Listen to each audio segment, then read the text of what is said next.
Hey, welcome to Facts at 5. I'm Michael Clark. It's Thursday. No, it's not. It's Wednesday. Oh, Wednesday. Okay. Wednesday, May 27th. It's a test. It is a test. I am being socially distant at the LTV Media Center here in Waynescott, New York, with my lovely co-host, Morgan Vaughan. Say hello, Morgan. Hello, Morgan. Hey, big day today, right? Oh, yeah. It's the unbelievable. reopening. The reopening of things that have been open already. But, yeah, we got the official word now. Yeah. So what's going on? Okay, Tell us what's happening with that. County Executive Steve Ballone said Tuesday afternoon that the anticipated reopening of Long Island Wednesday is an important milestone. Yep. Reopening is happening in stages, and today will be the beginning of phase 1 for Long Island. So which businesses will reopen? This is from 27 East. Phase 1 includes low-risk businesses involving construction, manufacturing, and wholesale trade, agriculture, fishing, forestry, and hunting, and select retail for curbside or in-store pickup or drop-off. Businesses in both Nassau and Suffolk counties will be part of this reopening. So that doesn't seem to me like it's a lot of change for us, because I've been seeing people doing construction and I've been seeing the nurseries opening, and there's definitely been agriculture, forestry, and hunting, and select retail for curbside and in-store pickup. It is a little bit confusing because, like construction, for example, they were allowed, I think, one person at a job site for a while, right? And now I guess this means that the whole crew can be there, but there's definitely conflicting information out there regarding this. But technically, what phase 1 means is exactly what you just said, right? Just those particular things. So what would open in phase 2?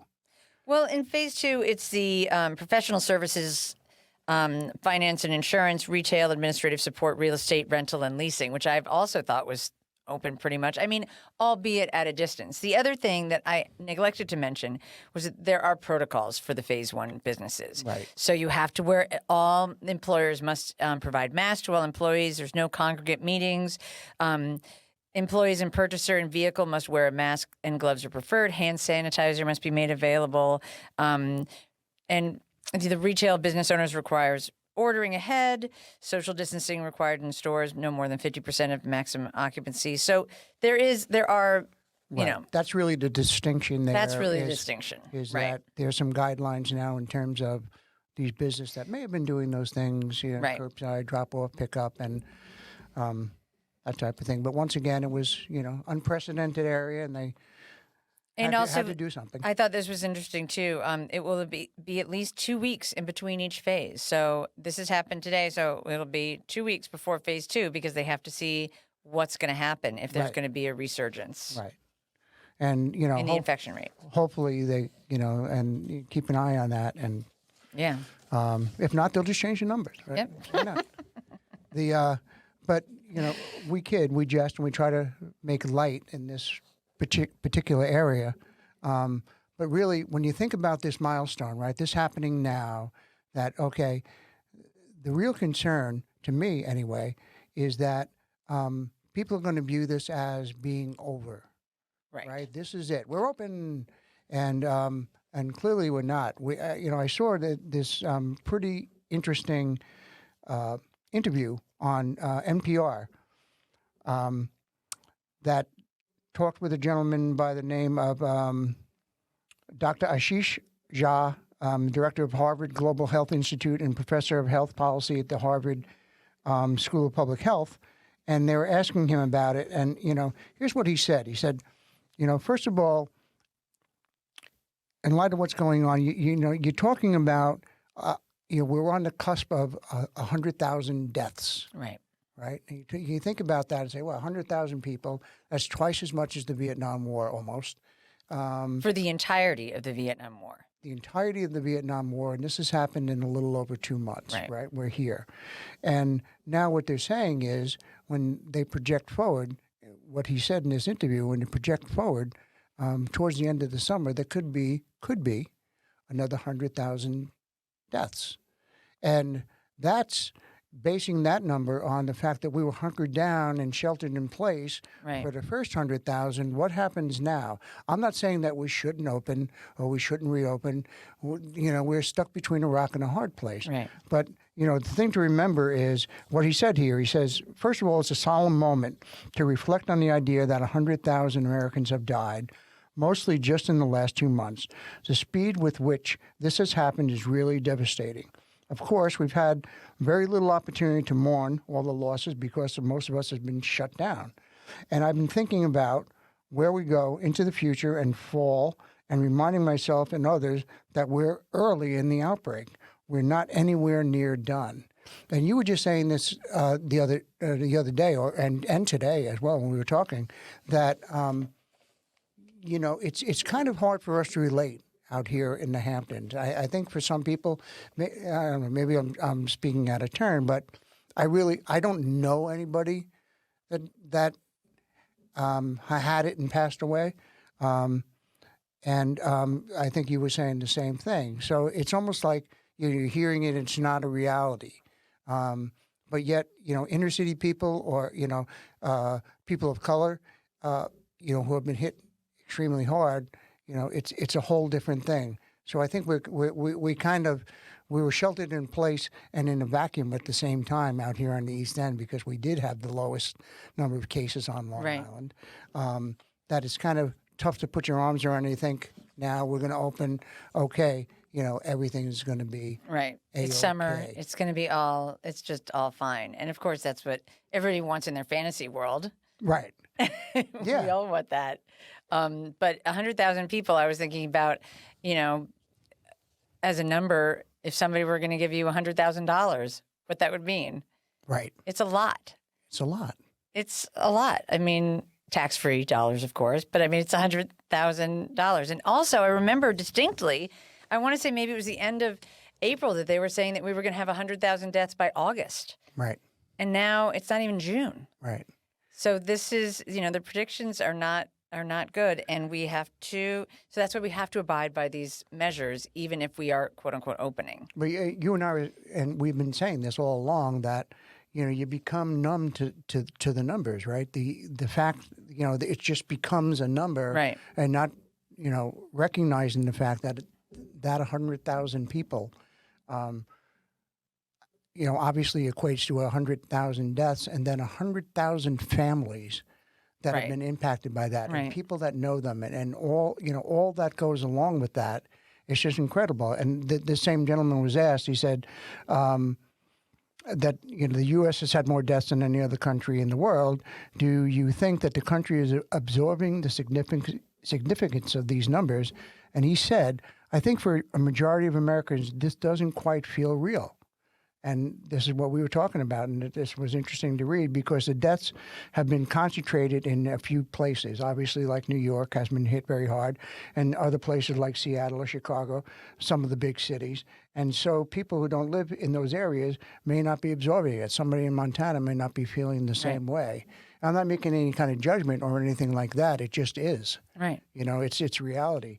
And he said that the nature of this pandemic is that it starts and kind of accelerates into the big cities, but then it moves into the suburbs and into the rural areas. And by the time we're done with this, I think every American will have felt it much more up close and personal, and that's frightening. Yeah. And that's what he worries about, that it shouldn't have to take that for people to really understand how tragic this is and how what a calamity it is in many ways. So. Well, I think part of the problem is, and I've felt this, and it makes me angry, actually, is that there is so much false information out there. I looked up causes of death for this year, because what we're talking about are premature deaths. Right. Everybody's going to die. Right. But we're talking about people who died before they were supposed to die. Right. And for instance, in 2017, the people who died for the whole year from influenza was 55,672. On a normal year. On a normal year, for the whole year, for 12 months. Right. We're talking about 2 months and almost twice that amount. This is, it is not a pretend thing, and it's not the same as the flu, and it's not all of those things that we're constantly inundated with. and it's a little frustrating. It really is. You know? And they ask him as well, like, so what can we do now? This is real. We got to open up. Right. Things are going to happen. He said there are two things. He said first of all, people can't be locked down for the rest of this pandemic, and we realize that. Right. And he said, I understand that people need to get out, and being outside is a good thing, but we have to maintain a certain amount of social distancing, and I think wearing a mask is really important. And the only other tool we have in our toolbox is really robust testing, tracing, and isolation program. This is not new. We've talked about this a lot. If you think about how it is that South Korea and Germany have been able to do much, much better, they have had a really aggressive testing, tracing, and isolation programs, and we know that it works.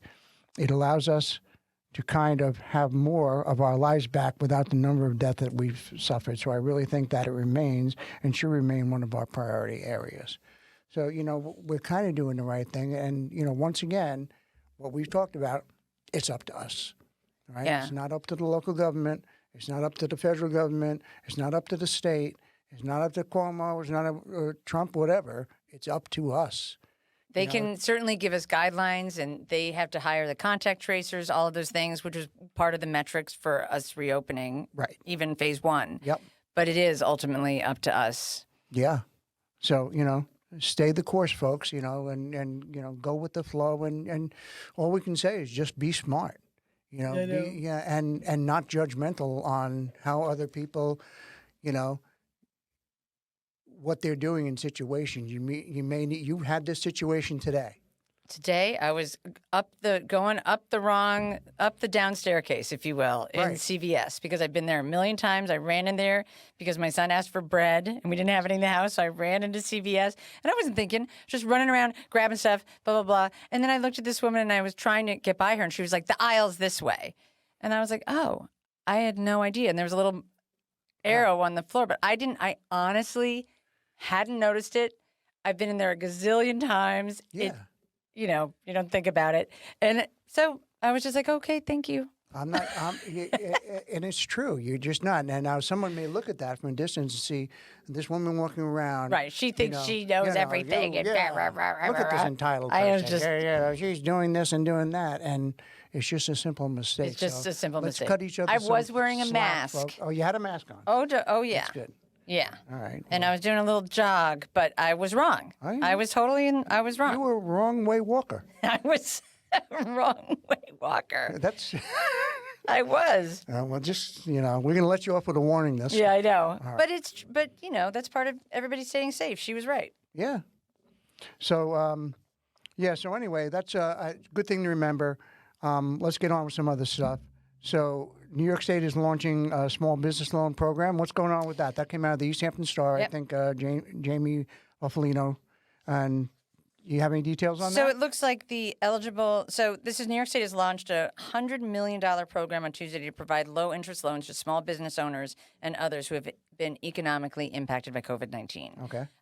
The eligible businesses include businesses with 20 or fewer full-time employees and annual profits of less than $3 million, and nonprofits that provide direct services. So we're talking about real small businesses, not 50 employees or fewer. The fixed annual interest rate on the loan will be 3% for small businesses and landlords and 2% for not-for-profits. So if you are interested in finding out about this, go to the easthamptonny.gov and look under civic alerts. And it's called New York Forward Loan Fund.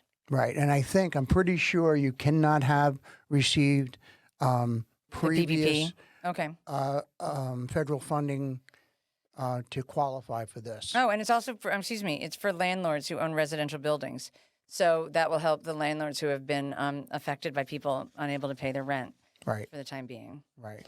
Now, something else that you brought to my attention, I actually saw a little bit of this late last night on the news, but all the false positives, that's kind of scary that are coming out in terms of the antibody testing, This is right? very confusing, and we'll probably need to have the new epidemiologist for East Hampton Town come on and explain this, because I don't really understand what's going on with the false positives. You know, But let's do that. Let's I think get that'd be him. really Yeah. interesting because a false positive there's a couple problems. First of all, a false positive can make you feel like, oh, I don't have to worry about COVID-19, Right. which is a problem in and of itself because we actually don't know if you've been exposed and you have the antibodies, if you're really immune. Okay. So that's a problem in and of itself. And then the false negative obviously is a problem because then you might isolate when you don't necessarily have to. Here's what we go, here's our famous thing. You don't know. You don't know. You don't know. But there's something called oh my gosh, where is it? It has to do the false positives has to almost do with who you're around all the time. Right.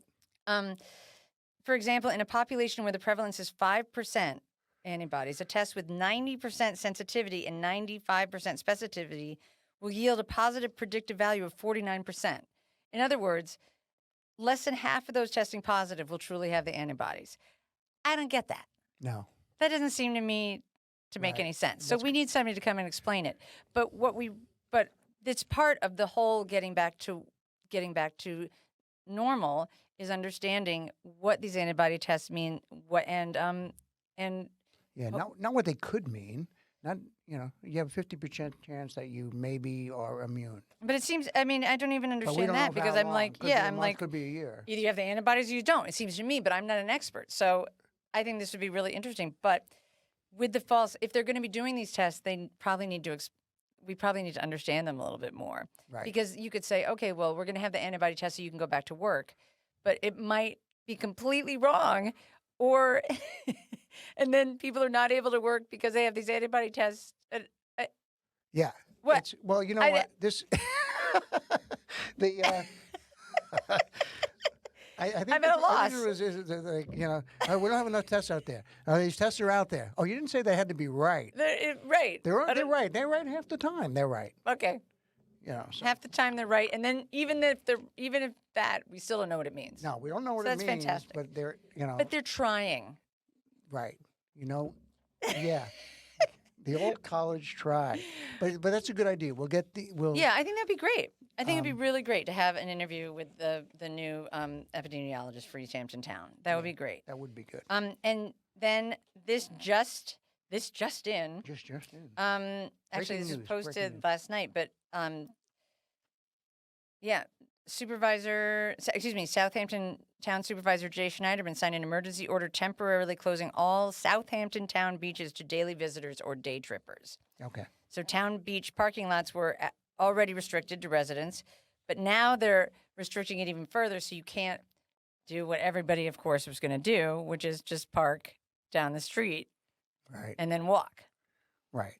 And So I guess they had to wait for the holiday weekend to happen, wait for that to happen somewhat. And I guess it was good that it was a cloudy weekend or whatever. Yeah. And it didn't get too crazy. But they're starting to see that as a necessity because if they had done that ahead of time, then everybody would have been yelling that it's a police state and you're not telling me where I can go. right. And But it's a good thing. They're looking out for the locals, right? it was pretty much the problem looked like it was at the North Sea Road in North Sea where almost 500 people congregated on a narrow stretch of beach on Saturday evening. Police were forced to close the beach, and so that is an issue. So what they're doing is they're saying that they're extending the beach parking restrictions to include all town roads within 1,000 feet of a road end directly leading to public beach or water body. Now, this is the town of Southampton, though. This is town of Southampton, so we Okay. don't know what East Hampton is going to do. Or has to do. Maybe. Or has to do. Yeah. Because I don't actually know what happened this weekend in terms of the crowding at the beach because it wasn't it was kind of sunny, but it was cloudy and it was cold. Yeah. It was not a great weekend. It was not a beach weekend. But Yeah. what's going to be interesting is when you have one of those perfect days Mm-hmm. where that's going to be rough. Yeah. So we'll see what happens. We'll see what You know, happens. once again, as we've been doing for 2 months, it's day by day. It's day by day, Change right. tomorrow. And do you have anything else pressing that you'd like to get off your chest? No? No, I don't think Oh, so. wrong way I walker? think it's really, I think 100,000 people, which we're almost at. I don't think we're quite there yet. Yeah. Is a milestone that we did not think we were going to see before June. Right. It is Yep. May 27th, and it Yeah. looks like we're on our way there. And our thoughts are with those folks and their families and all that's happened with that. But programming note, we have Peter Van Square on Friday Right. for an interview. Angela's working on a couple interviews, and that could be happening. We got Joe Laurel's going to be coming on next week. And once again, thank you to our sponsor, Sound Aircraft Services, for being involved with LTV. And please follow us on social media and YouTube, and check out our website, ltveh.org. And have yourself a wonderful evening, and we'll see you tomorrow.